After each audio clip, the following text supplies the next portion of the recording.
Funding for Idaho Reports is provided by the Friends of 4, 10, and 12, the Corporation for Public Broadcasting, and by a grant from the Laura Moore Cunningham Foundation. Tonight, Idaho Republican Congressman Larry Craig joins us for a conversation.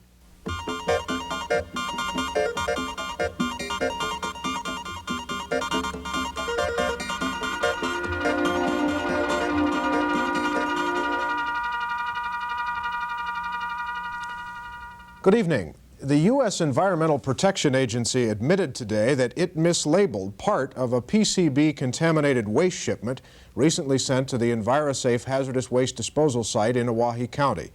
EPA regional spokesman Bob Jacobson said today in Seattle that some barrels in a 39-barrel shipment delivered to ESI in July were incorrectly identified as containing less than 500 parts per million of the highly toxic chemical. Some of the barrels actually contained much more, 6 times as much PCB, which is a known cancer causer. The charge that some PCB shipments to EnviroSafe have been mislabeled was made recently by the Owyhee County Commission, which has called for a congressional investigation of EPA's handling of the waste disposal site in Owyhee County. First District Congressman Larry Craig just yesterday said that he is ready to request a congressional investigation if EPA cannot satisfy him that it's doing a proper job at EnviroSafe. Congressman Craig is on a campaign trip in northern Idaho tonight, where he joins us from Moscow. Thanks for being with us, Congressman.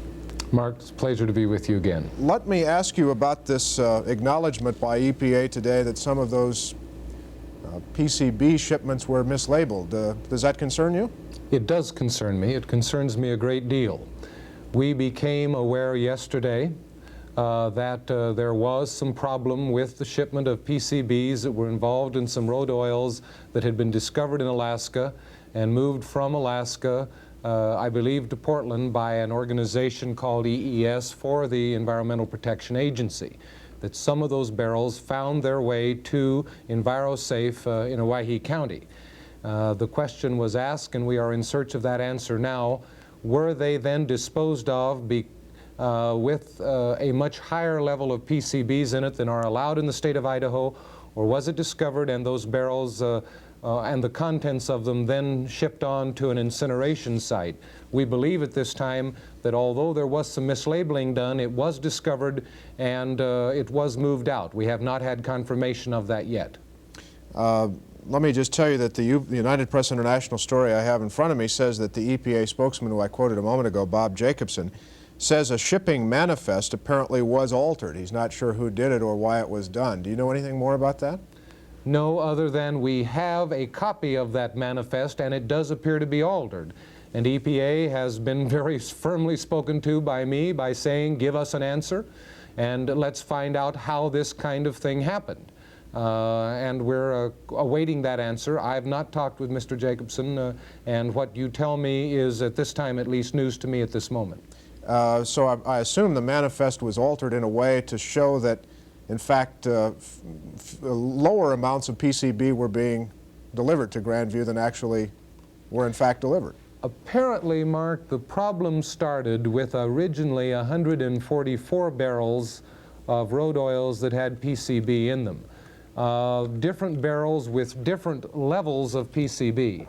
Those barrels were put into 4 different lots for shipment. Somewhere in the process, the labeling and the mixing of barrels occurred. Whether it was intentionally done with an attempt to cover up, or whether it was merely a mistaken activity at the time of transport, I think is yet to be discovered. And that's, of course, some of the questions we're asking. And you've asked, I guess you've talked to EPA just today about this. Yes. What are they don't satisfy your question at this point, We had not had the answers yet, and the wire story that you have available at this time is news to me.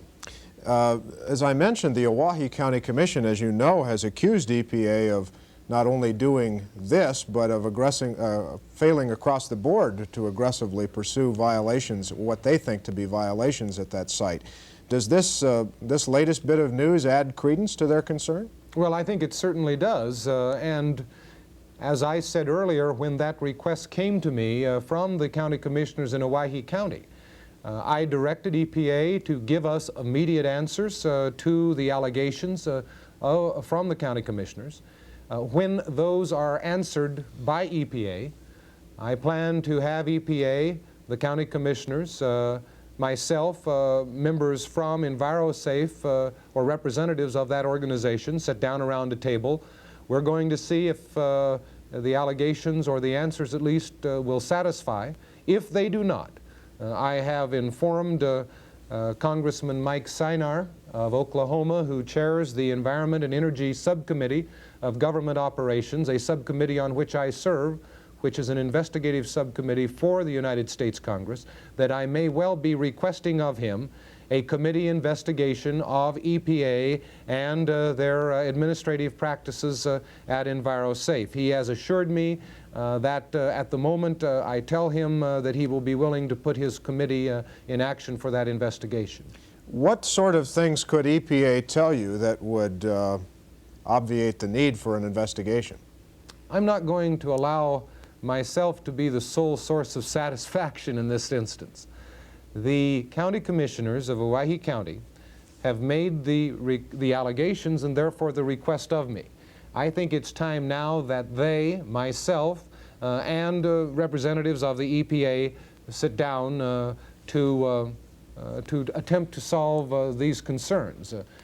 A good example, of course, is the one that you mentioned at the opening of the program, the question of the mishandling, the mislabeling, the possible change of a manifest as it relates to PCBs. One of the strange things in this web that we call hazardous waste, for example, Mark, that has to be clarified by those of us in Congress, is when we talk of PCBs, they are not considered hazardous waste, they're considered toxic waste. And therefore, different kinds of manifests should be used. In most people's minds, whether it's a PCB or whether it's some derivative of an insecticide that is considered hazardous, it's all one and the same. It's humanly harmful. But it's that kind of mixing of terminologies that oftentimes confuses the issues and can, and it may well in this instance, have created in the confusion and the mistake. Was there a illicit intent involved? We don't know that yet. It's sort of hard to imagine that EPA would be confused by such distinctions, though. Well, you would think they would not be. This is the first time that I am aware where EPA took charge of an issue that originally occurred, or the discovery occurred, in Alaska. They then were in charge and hired companies on contract with them to do the necessary transportation. Somewhere in the transportation and the manifest, either mistakes were made, we don't know whether they were intentional or non-intentional. We have to know the answer. When will you have this meeting now? I have been told by EPA and Ernesta Barnes, the regional director, that they felt they could have the answers to the original allegations by the Owyhee County Commissioners by late this week or early next week. When I have those in hand, then I will ask the commissioners, EPA, myself, EnviroSafe, to sit down and we'll try to work out the problems. If they're not, then we move on to the investigation. And just to repeat for emphasis, I guess, you would have to feel as though the county commission in Owyhee County was largely satisfied about their concerns, as well as perhaps your own concerns. Mark, the county commission in Owyhee County is the government of first jurisdiction on issues or in issues that relate to the concerns and the well-being of the people of Owyhee County.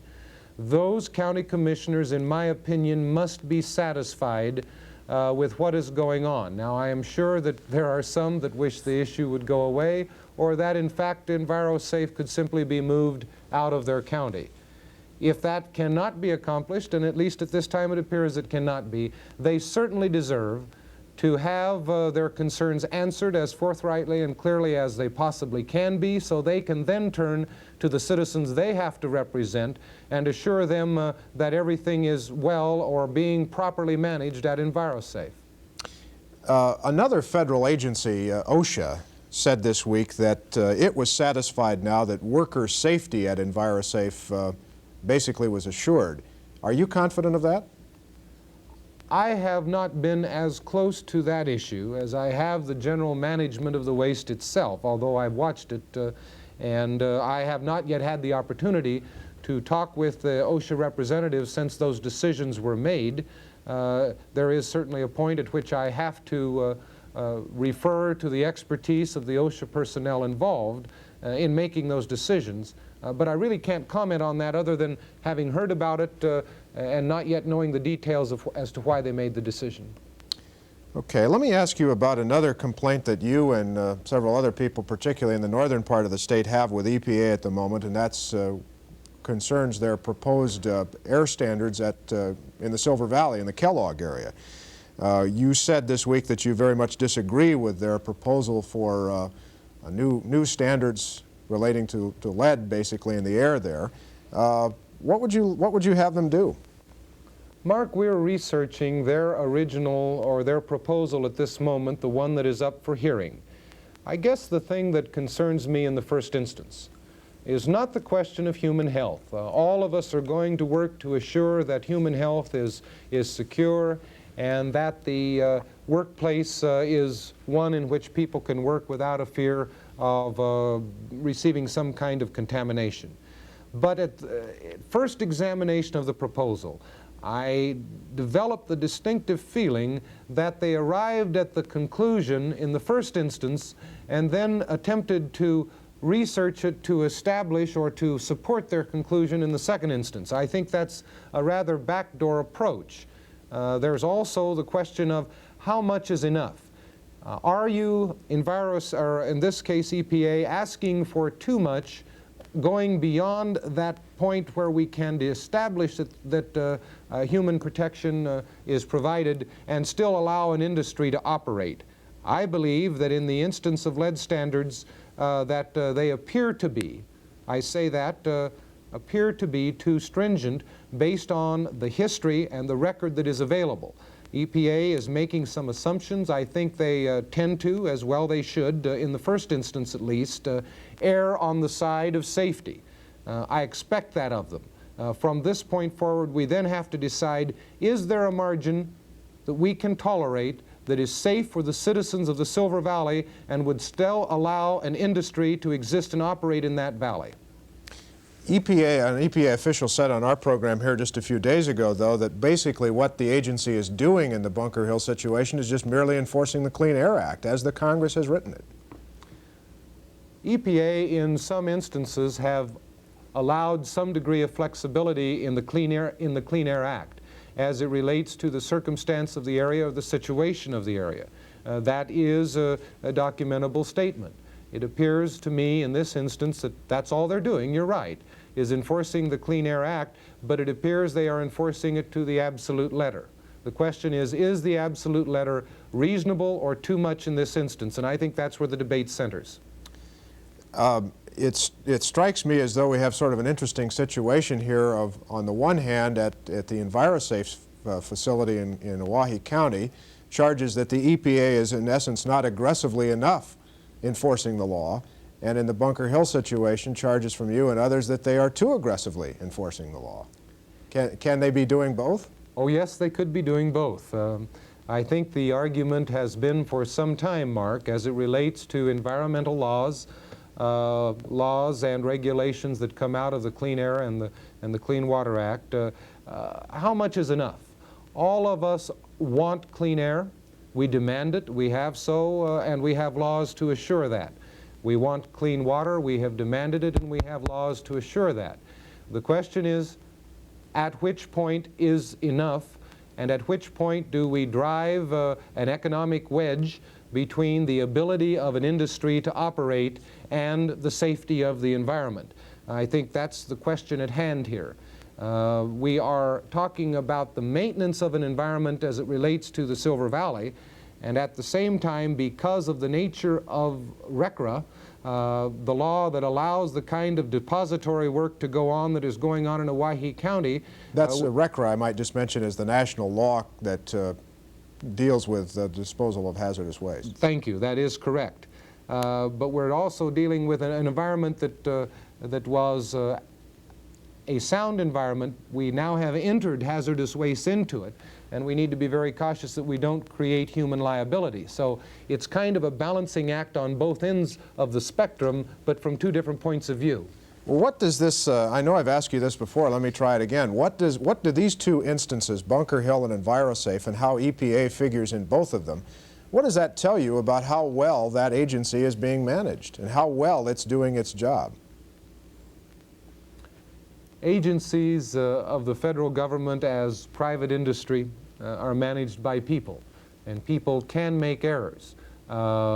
Sometimes minor, sometimes major, sometimes knowingly and sometimes unknowingly, and I guess that's my responsibility to find out where the errors are made, if they're made, and attempt to correct them, and to put the kind of pressure on agencies like EPA to make sure that few, if any, errors are made, because we don't want them in these instances, and especially when we're dealing with our environment, we expect few, if any, errors to be made. I believe at this time that William Ruckelshaus is doing an excellent job, and I think the people that I have dealt with at EPA in the region appear to be very qualified, capable people. So that's why I have asked them to answer the questions and to attempt to explain their mode of operation and the allegations that have been put by the county commissioners in Owyhee County. Just finally on this subject, if it turns out in the Bunker Hill situation that EPA is doing what the law requires, would you support changing the Clean Air Act in some way to better accommodate perhaps the restart of that smelter complex? There is a point beyond which I don't believe anyone can go, and that is the point of creating an environment that is unsafe for human beings. I should not be asked to do that, nor do I think anyone would ask me, nor would I do it. At the same time, I think it is reasonable to argue and therefore to ask for at least justifications of why EPA asks for regulations that are on this side of the spectrum when it is believed by some that going this far is enough to provide the kind of environment, the ambient air standards that we're talking about with lead as the issue or the concern, that will allow a company to operate and people to have jobs in that valley. The problem in part, of course, is the valley itself. You're dealing with a smelter that is deep in a mountainous valley instead of in an area where much of the air can be lifted up and out or be taken across as in an open plain situation. That makes it more difficult for us to deal with the issue in Kellogg. Okay. I'm not sure you answered my question whether you would support a change in the Clean Air Act if it came down to that. Say we could protect public health to your satisfaction and the satisfaction of the people who live there. Would that be enough to change the act, change the law? Mark, I'm going to be awfully careful about changing the standards and asking for a change in the law. What I believe is reasonable to ask, and possibly this can be a congressional action, because we're not talking about a lot of places around the country where these unique situations exist, is that maybe we need to write some flexibility in the law where Congress or the appropriate subcommittees could serve as an arbitrator to determine what level of application of the law is necessary. At this moment, the law is absolute, and those who administer the law are charged with the responsibility of administering it in almost every instance to the absolute degree of the law. That says that there is little to no flexibility when there may be situations in which flexibility is justifiable. Let me take you in a slightly different direction and talk a bit about wilderness. Are we going to see an Idaho wilderness bill out of this Congress, out of this session of the Congress? It is certainly my wish, the wish of Senator McClure, the wish of Congressman Mo Udall, who is chairman of the House Interior Committee, and the wish of John Seiberling, chairman of the subcommittee on which I serve, that will hear the final draft of a bill, that we move a bill this session. We have collectively decided that we will try to solve all of the wilderness issues in all of the western states that we possibly can during the 97th Congress. We have a green light at this moment, Mark, from Udall and Seiberling, and we're going to work starting the 5th of September very aggressively to produce a bill that will be able to move out of the House and into conference. That's why we're certainly encouraging those who are meeting now, both in the environmental community, forest products industry to conclude those meetings and discussions during the month of August so we can get a bill out during September. Senator Sims said on this program last night that if there is a bill this year, and he called it about a 50-50 prospect, that it would probably be a bill that he wouldn't like. The implication being that there would be much more wilderness designation in the bill than he would like to settle for. Same go for you? That is clearly a possibility. I'm charged with the responsibility of trying to move a bill. A lot of people are asking, why should we have a bill?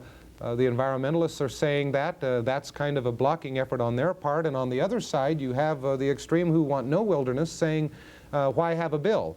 The problem rests with the law and the statutes that drive the planning process of the U.S. Forest Service.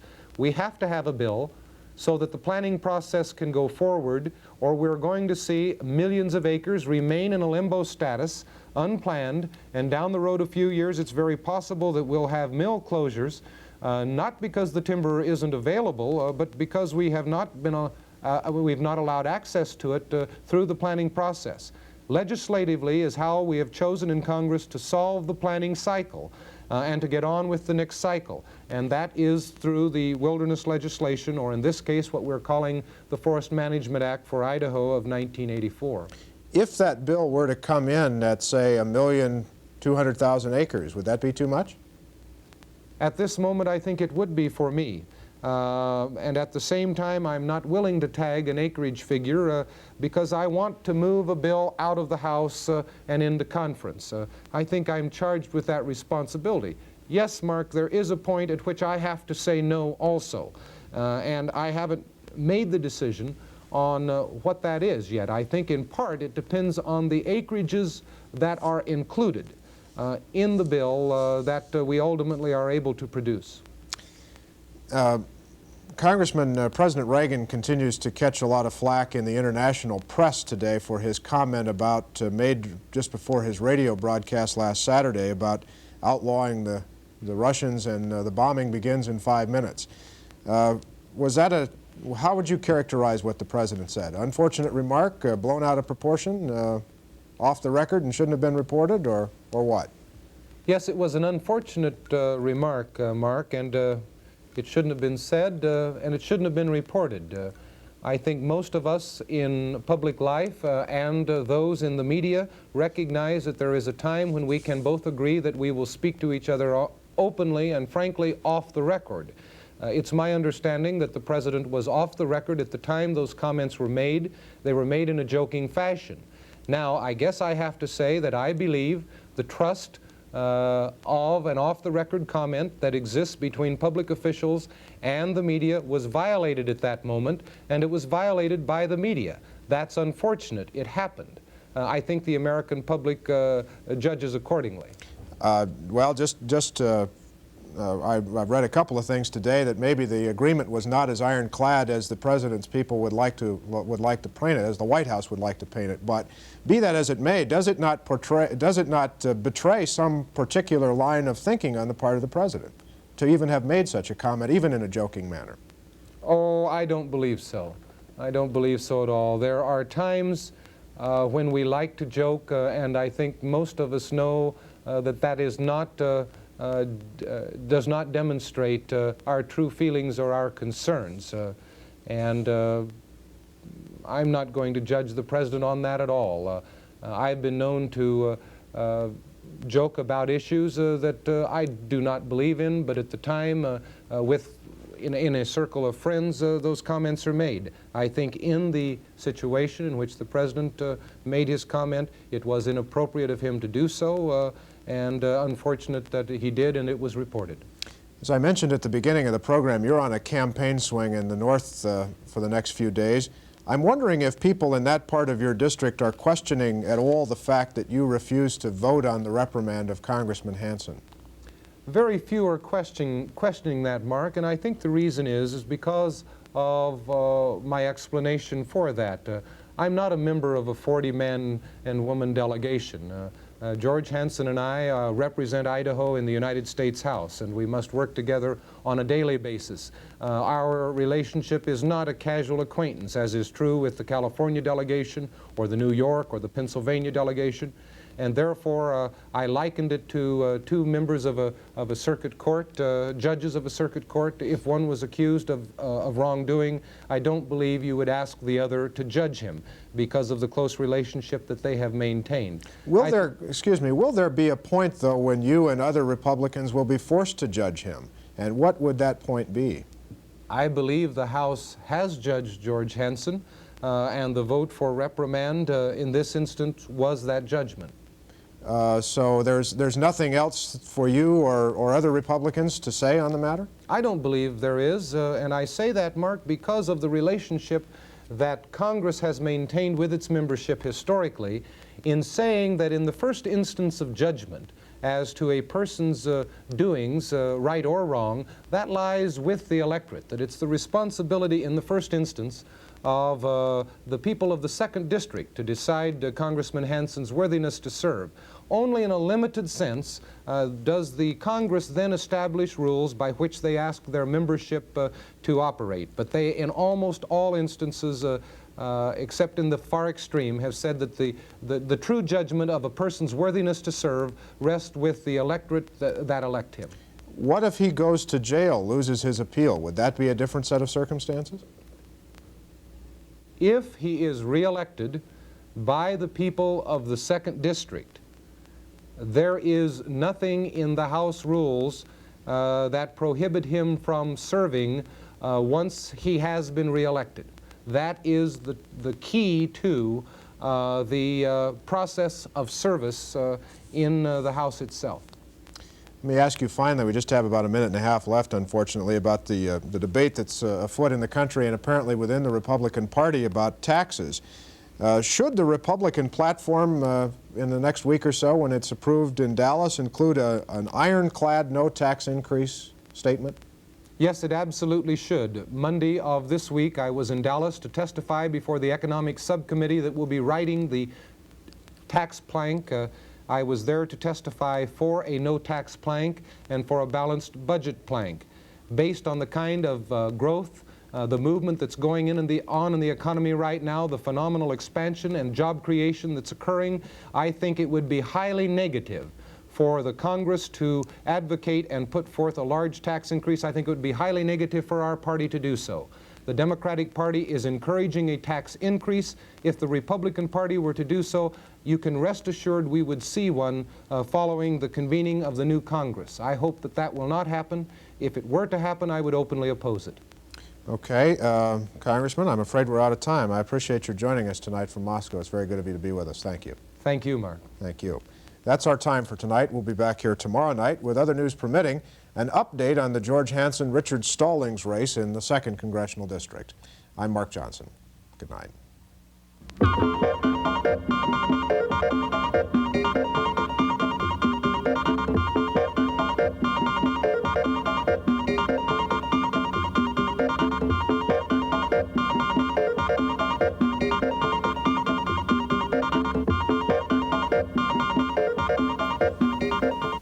Funding for Idaho Reports is provided by the Friends of 4, 10, and 12, the Corporation for Public Broadcasting, and by a grant from the Laura Moore Cunningham Foundation.